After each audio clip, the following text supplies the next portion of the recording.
1958 Pontiac Bonneville. Now, the Bonneville nameplate is definitely a well-known one, but for most Pontiac fans, it brings to mind those big, full-size sedans from the late 1960s and early 70s. What a lot of people don't realize, though, is that the Bonneville actually made its debut all the way back in 1958, and not just as a trim level, but as a standalone model. And here's the thing, that first Bonneville, it's the car that kicked off Pontiac's entire performance image. At the time, Pontiac was headed by Simon "Bunky" Knudsen. He wanted to bring some serious excitement to the brand, so he took the Star Chief, gave it a complete redesign, and turned it into something that looked and felt fast. One of the standout features was a stunning rear end that looked like it was ripped straight off a rocket ship. And to match those bold looks, he dropped in the most powerful engine Pontiac had available. The 1958 Bonneville came only as a two-door hardtop or a convertible, really leaning into that performance vibe. Under the hood, it packed a 370 cubic inch V8 that made 255 horsepower in its standard form. But if you wanted more power, you had options. There was a tri-power setup that bumped output to 300 horsepower. And for those who really wanted the top-tier experience, there was even a fuel-injected version that cranked out 310 horsepower. Back then, that kind of power made the Bonneville one of the most powerful General Motors cars on the road. And with its combination of bold design and serious performance, it was chosen to pace the Indianapolis 500 that year. Not bad for its first year out, right? Sales-wise, the 1958 Bonneville did pretty well. Pontiac moved over 12,000 of them. Today, hardcore car enthusiasts definitely recognize its importance, but the average car fan, they might not even know it exists. Still, that early Bonneville laid the groundwork for what would become Pontiac's high-performance legacy, including legendary models like the GTO. 1962 Pontiac Tempest. Back in the early 1960s, every major American automaker jumped into the compact car game. Chevrolet had the Corvair, Ford brought out the Falcon, Plymouth had the Valiant, and Pontiac rolled out the Tempest. Now, for most brands, these compact cars were basically just shrunken versions of their full-size models. They shared the same design language and a lot of the same mechanical parts. But Pontiac, they decided to take a very different path, and what they came up with was one of the most advanced and unconventional American cars of that era. The new Tempest came out swinging with features that were way ahead of their time. For starters, it had independent suspension at a time when pretty much every other car on the roads was still using a solid rear axle.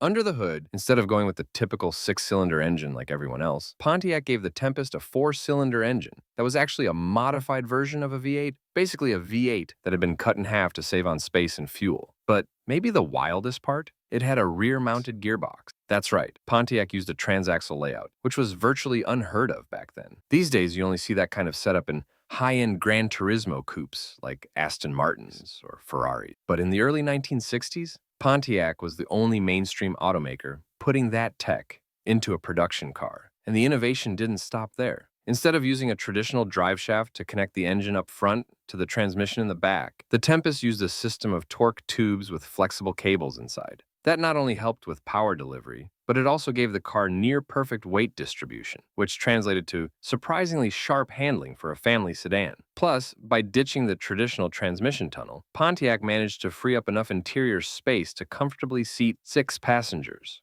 All in all, the 1962 and the 1963 Pontiac Tempest felt like it came from another planet compared to the rest of the compact car market. During its short run, Pontiac sold over 200,000 of them, a solid success by any standard. But by 1964, the company went back to a more conventional design for the next-gen Tempest, leaving behind all that wild, innovative engineering. Despite its cutting-edge mechanics, great driving dynamics, and even some success in motorsports, the first-generation Tempest faded into obscurity. Today, only the most die-hard Pontiac fans remember it. You'll rarely see one at a car show, and finding replacement parts? That's a real challenge.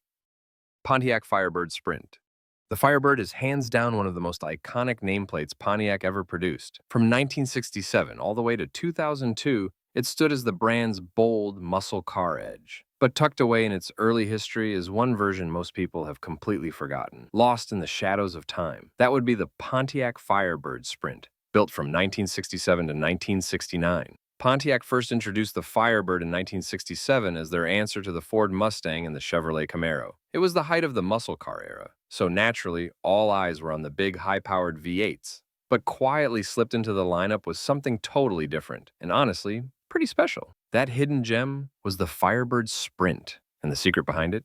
The engine. Instead of a V8, it came with a 250 cubic inch straight six, featuring a single overhead camshaft. a rare setup for an American car at the time. In the 1967 and 68 models, it made 215 horsepower. By 1969, that number was bumped up to 230 horsepower. Now sure, on paper, those numbers didn't come close to the 350 or 400 cubic inch V8s everyone else was chasing.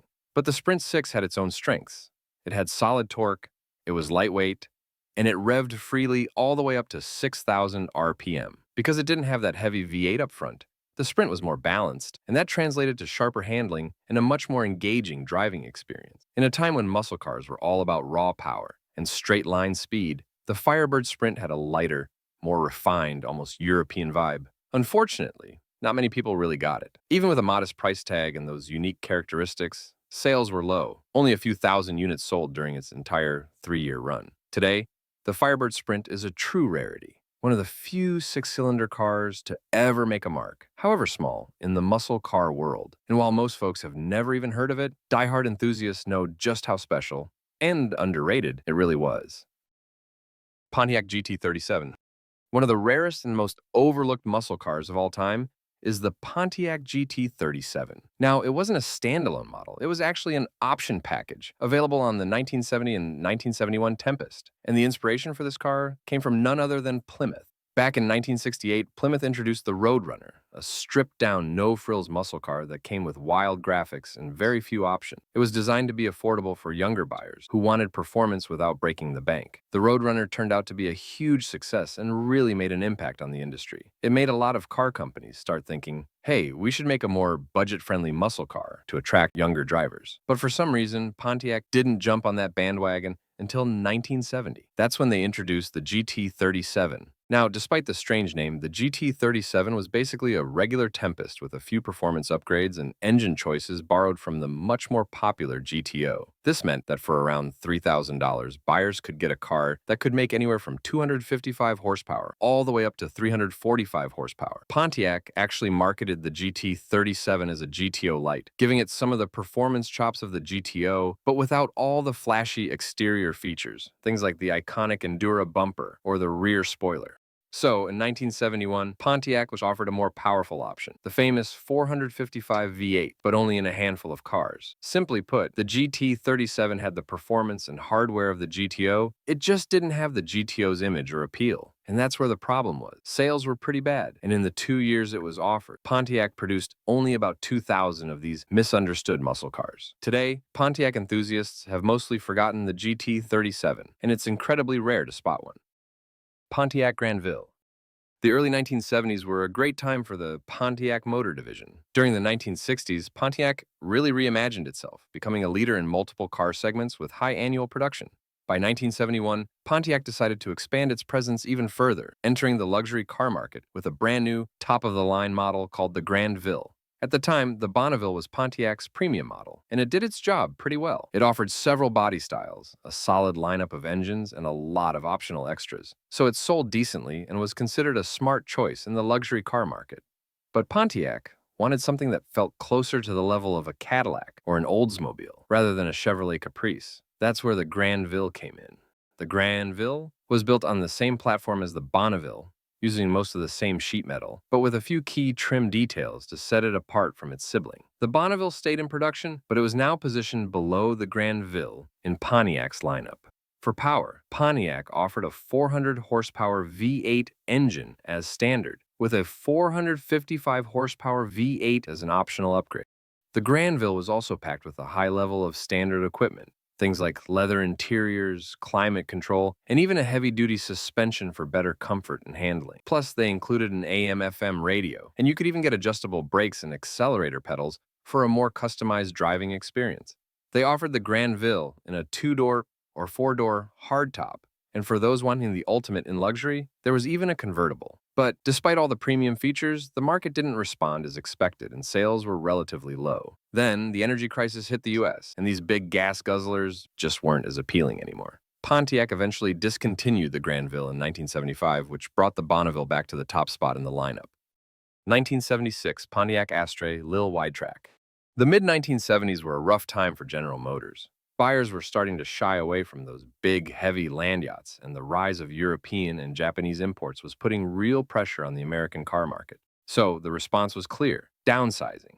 and the introduction of smaller, more fuel-efficient compact cars. Chevrolet's big answer to this shift was the Vega. Now, it definitely had that sporty, compact look going for it, but the quality was, well, let's just say questionable. Pontiac got its own version of the Vega, and they called it the Astre, but it didn't exactly set the sales charts on fire. Then, in 1976, Pontiac's leadership decided to try something a little different. They introduced a limited edition version of the Astre and gave it a catchy name, the Lil Wide Track. It was a throwback to Pontiac's glory days in the 1960s when they famously marketed their lineup as Wide Track Pontiacs. The Lil Wide Track Astre was their attempt to tap back into that energy and excitement. It came with flashy paint, window louvers, and a set of cool, sporty wheels. But despite all the visual flair, the car just didn't catch on the way Pontiac had hoped. In the end, they only managed to sell around 3,000 of them. And just like that, the Lil Wide Track faded into obscurity. Not long after, Pontiac pulled the plug on the Astre altogether. Pontiac Sunburst. Even in the 1980s, Pontiac was still struggling to make a mark in the compact car class. Simply put, none of their small car offerings were strong enough to become bestsellers or claim a solid spot in that segment. And honestly, none of those compact Pontiacs were truly Pontiacs to begin with. They were all rebadged versions of other General Motors models, or even cars built by manufacturers from completely different continents. That was exactly the case with the Sunburst. Pontiac introduced the Sunburst in 1985, but it was only sold in Canada. It was basically Pontiac's version of the Chevrolet Spectrum, which itself was just a reworked Isuzu Gemini sedan. And the moment you looked at the Sunburst, you could tell it had very little American design influence. It was a simple, plain-looking compact sedan that didn't really bring anything new to the table. Under the hood, it had a tiny 1.5-liter four-cylinder engine that made a modest 75 horsepower. The one saving grace was its lightweight build, which helped offset the lack of power a little bit, but only just. It still didn't offer enough to stand out, and as a result, Pontiac pulled the plug on it not long after its debut. These days, the Sunburst is mostly forgotten, and honestly, it's not hard to see why. Late 80s Pontiac LeMans. When most people think of the Pontiac LeMans, what usually comes to mind are those glorious mid-size models from the 1960s and early 70s, packed with powerful V8 engines. The LeMans was the sportier version of the Tempest, and it actually served as the foundation for the legendary GTO. That gave it a strong reputation as a solid, entry-level muscle car with some serious potential. But fast forward to the late 1980s, and things looked very different. This was the era when compact front-wheel drive sedans and hatchbacks were taking over, most of them offering less than 100 horsepower. It was a far cry from the muscle-bound image the LeMans had built in its early years. So, in an effort to stay competitive, General Motors made a bold move. They decided to import a Korean-built version made by Daewoo.